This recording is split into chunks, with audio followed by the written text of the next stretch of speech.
গণতন্ত্রের চেতনার প্রতি একটি সরকার, অন্তর্বর্তীকালীন সরকার। সেই সরকার মানুষের যে আস্থা, সে আস্থা তো কমতে থাকবে। আজকে ডিম, আজকে তেল, এইটা কয়েকটা কোম্পানি এখনো নিয়ন্ত্রণ করছে এর দাম। সেই কোম্পানিগুলোকে আপনারা ধরছেন না কেন? এই অলিগার্ক, এই সিন্ডিকেট বাসদেরকে আপনারা ধরছেন না কেন?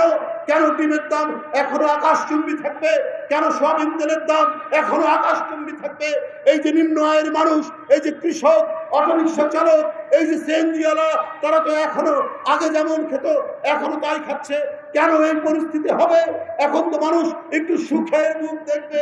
সেই সুখের মুখ এরা যদি না দেখে, এই গণতান্ত্রিক চেতনা, এই যে আত্মদান, এই যে রক্তপাত, এই যে অকাতরের জীবন দিয়ে দেওয়া, এই যে সম্পূর্ণ ব্যর্থ হবে।